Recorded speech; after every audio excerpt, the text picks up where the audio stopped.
Good morning, welcome to my channel Ritu life and fashion. সকালবেলা চলে এসেছি তোমাদের সামনে নতুন একটা ব্লগ নিয়ে, নতুন একটা দিন নিয়ে। এ দেখো, এখনও বিছানা কিছু তোলা হয়নি, বিছানা তুলতে হবে। রিজুকে এখন ফ্রেশ করে নামিয়ে দিয়েছি, এখন ঘুরে বেড়াচ্ছে। কাশি হয়েছে, শরীরটা ভালো নেই রিজুর। তাও টুপি পরবে না, টুপি খুলে ফেলবে। টুপি কেন খুলবে? ঠান্ডা লাগবে তো, সারা রাত কালকে কেসেছে। শরীরটা ভালো নেই, মাথা যেহেতু ফাঁকা, ঠান্ডা লেগে যাচ্ছে। এখানে আলুর দম হবে, তার জন্য আলুটাকে বয়েল করে নিয়েছি। এখানে ডিম সিদ্ধ হয়ে গেছে, আর এখানে হচ্ছে খিচুড়ি।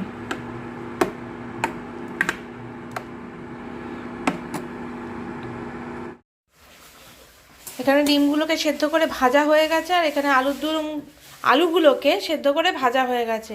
আর এখানে একসাথে রেডি হচ্ছে ডিম আর আলুর দমের মশলা। একবারই করে নেবো, তাহলে দুটো আমার পদ হয়ে যাবে একসাথে, আমার সুবিধা হবে। দুটো আলাদা আলাদা করার থেকে একসাথে করে নিই, তারপর দুটোকে সেপারেট করে নিয়ে আলাদা আলাদা করে প্রিপেয়ার করব।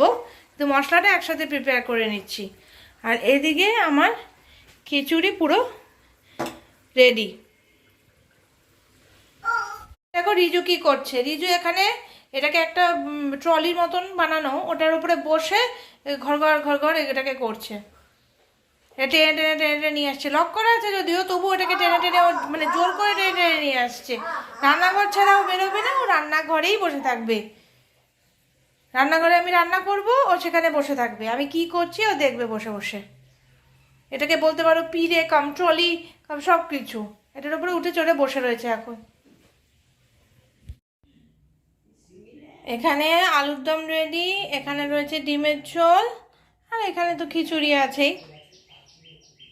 আর টেবিলে ভাত আর বাকি খাবারগুলো রয়েছে। মেইন এটা বাকি ছিল, এটা কমপ্লিট হয়ে গেছে।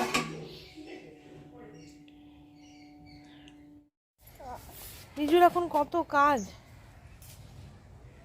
দাদুকে দেখে গাছের গোড়া খুঁচিয়ে দিতে, ব্যাস সব মাটিগুলোকে ঝুরঝুরি করবে বসে বসে, এগুলোই করবে। কি এটা দিয়ে করবে? এটা দিয়ে করবে তুমি? এই যে রিজু,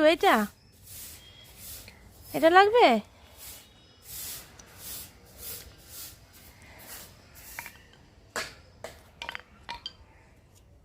সব লাগবে ওর।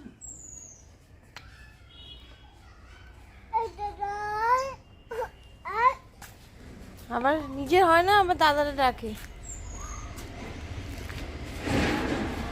শরীরটা খুব খারাপ করেছে রিজুর, তাই রোদের মধ্যে একটু ঘুরতে নিয়ে এসেছি। শরীরটা খুব ভালো না, প্রচণ্ড কাশি হয়েছে, ঠান্ডা লেগেছে, নাক দিয়ে পুরো কফ বেরোচ্ছে। নেড়ু নেড়ু হওয়ার পর থেকেই মনে হয় ঠান্ডাটা লেগে গেছে, আর শরীরটাও খুব খারাপ। রোদে বসে থাকুক, তাহলে শরীরটা ভালো লাগবে। কালকে বমিও করে দিয়েছে, কফ বেরিয়েছে পুরো।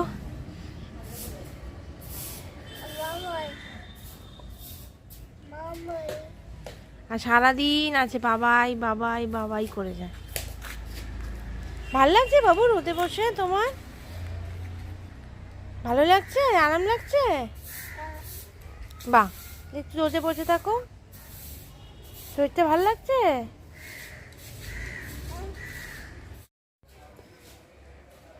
এই দেখো, এই আমের বোলগুলোকে হনুমান এসে সব ভেঙে দিয়ে চলে যাচ্ছে। কতগুলো গুটি এসছে, গুটি মানে ওই বোল আর কি। কিন্তু এরম করে যদি সব ভেঙে দিয়ে চলে যায়, তাহলে আর আমরা আম কি খাবো? কাছে তো আমই হবে না, আর আমরাই বা আম কি খাবো? এই যে রিজু দেখতে এসছে, কি করব? এত আম পুরো নষ্ট হচ্ছে পুরো। হনুমানের এত উপদ্রব যে এগুলো পুরো, এক তো হচ্ছে পিঁপড়ে, তারপরে হনুমান, তারপরে ওয়েদার, সব কিছু মিলিয়ে পুরো আমটা 12টা বাজিয়ে দিচ্ছে। এবছরের মানে আমাদের গাছের আমের ফলনে খুব হ্যাম্পার হয়ে যাবে, বাজে অবস্থা। আর সেরকমভাবে কেয়ারও করতে পারিনি এখনো অবধি, যার ফলে কী যে হবে, আমার মনটা খুব খারাপ হয়ে যাচ্ছে ভেবে। গাছ ভরে আম হয়, সেখানে যদি না হয় সেরকম।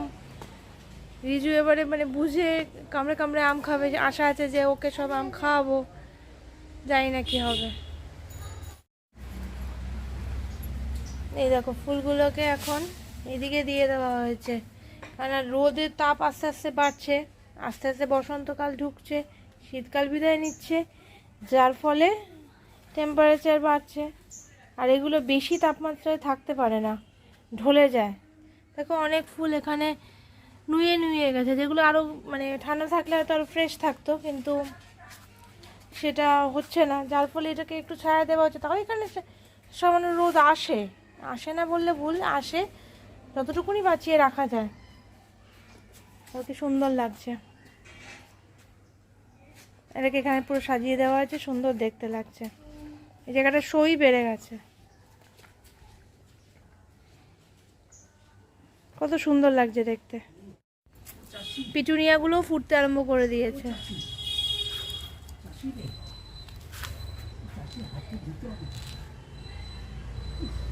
পিটুনিয়াগুলো সবে ফুটতে আরম্ভ করছে। আমাদের দেরি হয়েছে লাগাতে, যার জন্য ফুলও দেরিতে এসছে। আর এখন টেম্পারেচার বেড়ে যাচ্ছে আস্তে আস্তে, সেই তো ফলন তো আর হবে না, গাছও সেরমভাবে বাড়েনি, ফলনও সেরম হবে না, সেজন্য কোনো কিছুই মনের মতো হলো না। অনেক আশা ছিল, অনেক আশা নিয়ে অনেক চারা এনেছিলাম, অনেক চারা নষ্ট হয়ে গেছে, এবারে পুরোপুরি লস।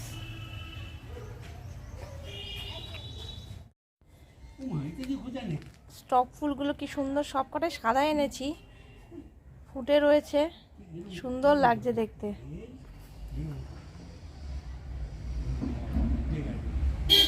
জানি না কতদিন থাকবে, সুন্দর হয়েছে থোকা পড়ে। মাল্টি কালার হলে আরো বেশি ভালো লাগতো, যাই হোক কালার তো বোঝা যায় না, দোকানদারের ভরসাতেই আনতে হয়। সুন্দর লাগছে। তার পাশেই সাদা গোলাপ, সাদা সাদা হয়ে গেছে, এই ফুলগুলো এগুলো নষ্ট হয়ে গেছে।